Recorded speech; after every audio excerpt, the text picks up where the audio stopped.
Hello friends, இன்றைக்கி நம்ம stuffed கத்திரிக்காய் செய்ய போகிறோம். வாங்க அது எப்படி செய்கிறதுன்னு பார்க்கலாம்.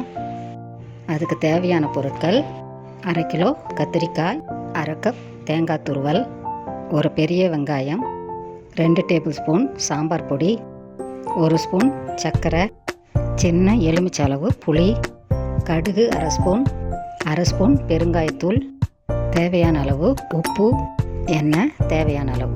இவ்வளோதாங்க ஸ்டஃப்டு கத்திரிக்காய் செய்கிறதுக்கு தேவையான பொருட்கள். வாங்க ஸ்டஃப்டு கத்திரிக்காய் எப்படி செய்கிறதுன்னு பார்க்கலாம். ஒரு மிக்ஸி ஜாரில் கட் பண்ண ஆனியன், துருவின தேங்காய், சாம்பார் பொடி, உப்பு எல்லாம் சேர்த்து தண்ணி ஊற்றாமல் கொரகொரப்பாக அரைச்சிக்கலாம். இப்போது ஸ்டவ் ஆன் பண்ணிக்கலாம். ஒரு கடாய் வச்சுக்கலாம். கடாயில் கொஞ்சம் எண்ணெய் ஊற்றிக்கலாம்.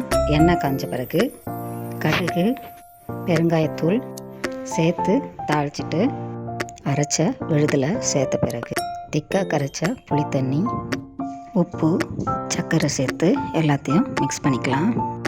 மிக்ஸ் பண்ண கலவையை 4 வெட்டின கத்திரிக்காய்க்குள்ளே வச்சு ஸ்டஃப் பண்ணிக்கலாம். இப்போது ஸ்டவ் ஆன் பண்ணிக்கலாம். ஒரு தோசைக்கல் வச்சுக்கலாம். தோசைக்கல்லில் கொஞ்சம் எண்ணெய் ஊற்றிக்கலாம். எண்ணெய் காஞ்ச பிறகு ஸ்டஃப் பண்ண கத்திரிக்காய் சேர்த்துக்கலாம். ஸ்டவ்வை சிம்மில் வச்சு கத்திரிக்காய் வேகிற வரையும் 2 பக்கம் திருப்பி போட்டு கத்திரிக்காவை வேக வச்சுக்கலாம். இப்போது ஸ்டஃப்டு கத்திரிக்காய் வெந்து ரெடி ஆகிடுச்சு. தயிர் சாதம், சாம்பார் சாதம், ரசம் சாதம் இதுக்கெலாம் சூப்பரான காம்பினேஷனாக இருக்கும். நீங்கள் ஒரு வாட்டி ட்ரை பண்ணி பாருங்கள். உங்களுக்கு இந்த வீடியோ பிடிச்சின்னா லைக் பண்ணுங்கள், ஷேர் பண்ணுங்கள், சப்ஸ்கிரைப் பண்ணுங்கள். பாய்.